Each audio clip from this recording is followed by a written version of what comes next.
Hindi na mapasok ang ilang bahagi ng lalawigan ng La Union dahil sa matinding bahang dulot ng pananalasa ng bagyong Egay. Isinailalim na rin sa state of calamity ang buong probinsya. Bukod sa mga sakahan at pananim, nasira rin ang ilang tulay sa bayan ng Bacnotan. Ang mga residente buwis buhay ang pagtawid sa rumaragasang ilog. Live mula sa La Union, may exclusive report si Micaela Papa. Micaela? June, Sandra, yun nga, sinailalim na sa state of calamity ang buong lalawigan ng La Union at hanggang sa ngayon ay nakakaranas pa rin tayo dito ng panakanakang pag-ulan.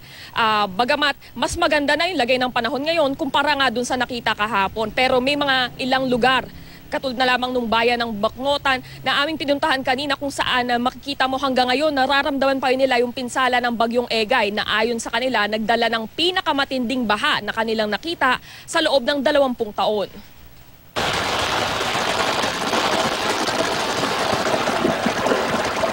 Walang nagawa ang ilang taga-barangay Ginabang sa Bacnotan kundi ang lumangoy sa ilog na ito. Bit-bit ang mga relief goods. Hindi nila alintana ang malakas na agos.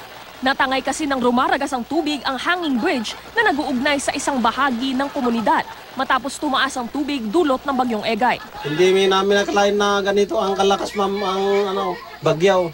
Dahil sa malakas na pagbaha kahapon, yung mga taga-barangay Ginabang ay hindi na makakawid sa mga hanging bridge na na-wash out. Kaya ang ginagawa na lang nila ngayon, ito, tumatawid sa lubid dito sa ilog. Ang problema lang, umuulan na naman at lumalakas ang agos ng ilog.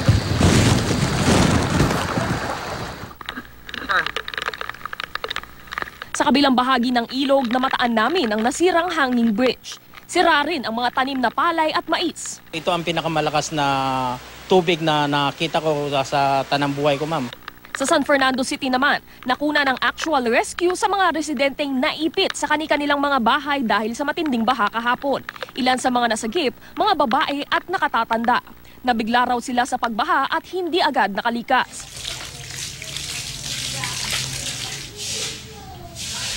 Humupa na rin ngayon ang baha at marami sa residente ay nakabalik na.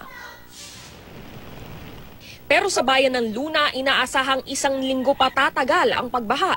Abot dibdib na ang tubig sa mga barangay Rimos 3, 4 at 5. Kailangan pang sumakay ng balsang kawayan para lang mapasok ang ibang lugar.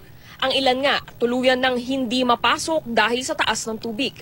Umapaw kasi ang mga ilog at palayan matapos ang 2 araw na walang humpay na pag-ulan. Pero wala pa ring lumilikas. Wala ring naiulat na nasaktan. Sandra, kanina ay nagdala na ng relief goods ang La Union Rescue sa mga bayan ng San Gabriel at Bacnotan. Ang problema nga ayon nga dun sa barangay captain, ang barangay Ginabang, posibleng abutin pa ng buwan bago matapos yung pagsasaayos nung 4 na hanging bridge na nasira doon. At ang problema nga kapag babalik na sa eskwelahan yung mga bata, ay magiging problema ito. At syempre magiging problema din itong kawalan nga ng maayos na tawiran kapag sila ay magpapaabot na nga ng pagkain doon sa lugar na iyon. Sandra?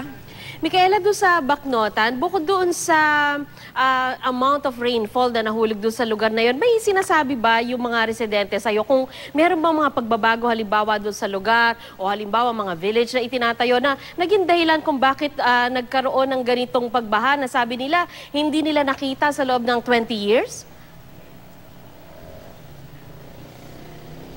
Sandra, doon sa barangay Ginabang, doon sa Bacnotan, kung ating mapapansin, mostly forested area siya. Parang wala namang development, wala namang clear na area. Bagamat, yung isang bahagi ng komunidad doon sa kabilang bahagi ng ilog ay nilevel para gawing taniman at maisan. Ayun nga, yun lang ang nakita namin pagbabago. Pero nila, sa tanong buhay nga nila, wala silang nakitang ganun kalaking baha. So, kadalasan daw itong area ng Bacnotan, ng Luna, kadalasan dito talaga nagbabaha kapag malakas ang ulan at tuloy-tuloy dahil nga dito rin yung bagsakan ng tubig na nanggagaling mula sa Cordillera, Sandra. Paano yung mga lugar na may kataasan yung baha? Paano napapasok yung mga residente para mabigyan ng relief goods, Micaela?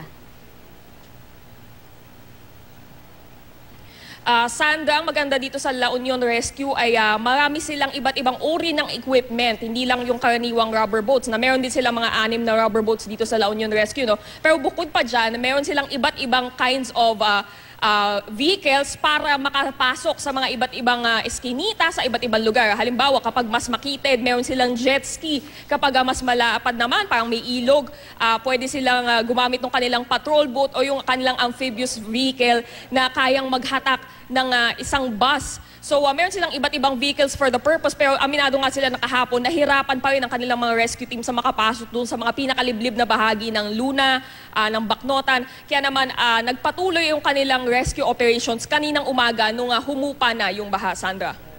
Micaela, ngayong gabi, kung nabisita mo lang yung ilang evacuation sites, kamusta na yung lagay ng mga evacuees at lalo na doon sa area na sinabi mo na matagal lumubog yung tubig baha? Sandra, kung titingnan natin yung evacuation centers dito sa San Fernando, actually, since humupa na yung baha, kanina pang umaga, wala na talagang tao doon sa evacuation center nung aming puntahan. Parang abandonado na talaga siya. Yun nga yung naging mentality ng mga tao dito. As soon as nawala yung tubig, balik sila agad sa kanilang mga bahay at inasistihan nga sila ng mga rescue teams. Doon nga sa Luna, bagamat mataas pa rin yung baha, wala talaga, umiiwas yung mga tao na lumikas kasi gusto talaga nilang bantayan yung kanilang mga bahay at hintayin na nga lang na humina yung ulan at bumaba yung tubig, Sandra. Maraming salamat. Ingat kayo dyan, Micaela Papa.